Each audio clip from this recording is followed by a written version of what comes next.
Magandang araw, mga kaikwento. Ako si DJ Ekwento, at dito sa ating YouTube channel, tayo'y maglalakbay sa mga kakaibang kwento ng tunay na mga tao.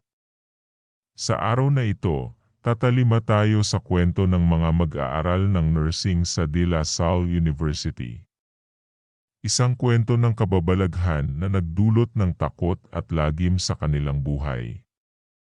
Mga kwentong hindi lamang nagpapaalala sa atin ng mga bagay na hindi maipaliwanag, ngunit nagbibigay buhay sa mga aral at pag-aalala ng mga individual. Kaya't hinihikayat ko kayong makinig ng buong puso at isipan, at samahan ako sa paglalakbay sa kwentong nagpapalitan ng takutan at kaba. Handa na ba kayong mapabilang sa mundo ng mga kakaibang kwento? Nagsimula ang kwento sa isang malamig na umaga sa Universidad ng De La Salle. Kami ay 5 magkakaibigan na nagsasama-sama sa bawat hakbang ng aming nursing journey. Kakaibang samahan ang nabuo sa pagitan namin dahil sa aming parehong pangarap na maging mga mabubuting nurse isang araw. Habang kami nagkakape sa isang maliit na kapehan sa loob ng paaralan, napag-usapan namin ang aming plano para sa isang field trip. Isang educational adventure na hindi lamang magbibigay sa amin ng karagdagang kaalaman, kundi magbibigay rin ng pagkakataon para magbonding. Ang aming napiling destinasyon, ang isang matandang ospital sa loob ng Metro Manila. Isa itong dating kilalang pasilidad na ngayon napabayaan na. Ngunit sa kabila ng kanyang pagiging abandon, nagtataglay ito ng mga alaala at mga kwentong nagbibigay buhay sa mga kislap ng nakaraan. Habang naglalakbay kami patungo sa ospital, nagbabasa kami ng mga kwento ukol sa kakaibang mga pangyayari sa lugar. Kwento ng mga multo, mga anino ng mga dating pasyente, at mga kakaibang boses na naririnig sa mga madilim na kanto ng ospital. Ipinakilala namin ang aming mga sarili sa mga takot at kaba.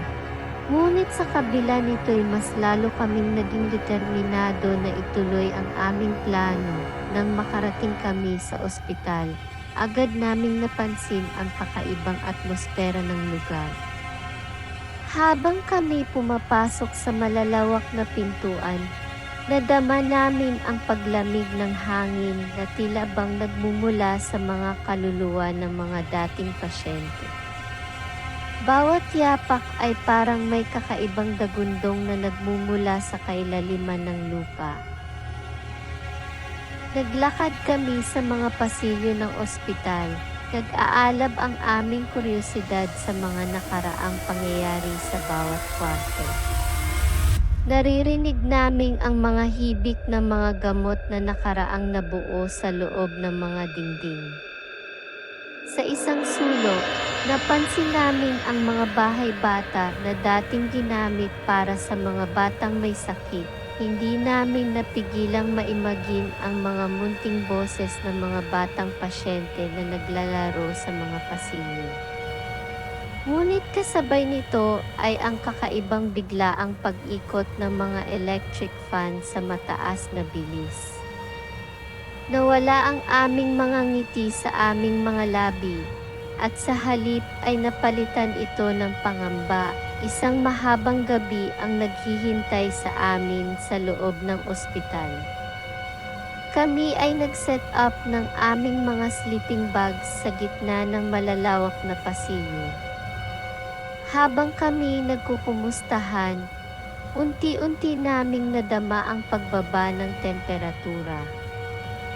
Ang malakas na ulan sa labas ay tila'y nagdadagdag sa misteryo ng lugar. Sa kalagitnaan ng aming kwentuhan, biglang nag-flash ang ilaw ng hallway.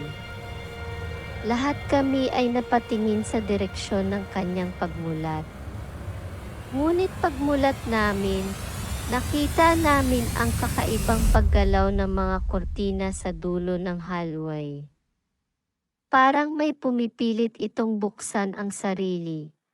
Unti-unti itong lumapit sa amin, at ang aming mga dibdib ay biglang sumikip sa kaba. Hindi namin alam kung anong amoy ang aming nadama, ngunit ito'y tila may kasamang simoy ng gamot at tuyong dahon. Hanggang sa biglang nagbukas ang mga pinto sa mga kwarto, at ang aming mga matay na bukas sa nakakakilabot na tanawin. Isa-isang lumabas ang mga multo ng mga pasyenteng dating nakakonfine sa mga kwarto. Ang kanilang mga mukha ay puspos ng pagkasipayo at pag-aalala. May mga pasyenteng naka-wheelchair na tila ba patuloy pa rin sa pag-ikot-ikot, habang ang iba naman ay naglalakad na parang hindi alam ang kanilang patutunguhan. Tumakbo kami palayo, ngunit tila ba ang buong ospital ay nag-iba ang hugis. Nagiging mas makitid ang mga hallway at tila ba nagiging labirinto ang aming kapaligiran. Ang mga multo ay patuloy na sumusunod sa amin, hanggang sa kami mahulog sa isang malalim na silong. Sa ilalim ng silong, natagpuan namin ang mga lumang dokumento ng ospital. Mga retrato ng mga dating pasyente, mga kwento ng kanilang mga huling araw sa buhay, at ang misteryo ng kung paano sila nawala sa ospital ng hindi malamang dahilan. Sa mga dokumentong iyon, nahanap namin ang solusyon sa kakaibang pagkakasagabal sa aming kwento. Bumalik kami sa mga multo na patuloy na sumusunod sa amin. Sa pamamagitan ng pagpapahayag ng mga totoong pangyayari at ang kanilang mga pangalan, buksan namin ang puwang para sa kanilang mga kaluluwa na makalaya at magpahinga ng payapa. Nang muling maglaho ang mga di maipaliwanag na presensya na aming nakita, ang aming mga dibdib ay unti-unting bumalik sa normal. Sa gitna ng dilim, natapos namin ang aming field trip na puno ng mga bagong natutunan. Ang mga multo ng nakaraan ay nag-iwan ng mga aral at mga kwento na magpapalalim sa aming kaalaman at pangunawa sa mundo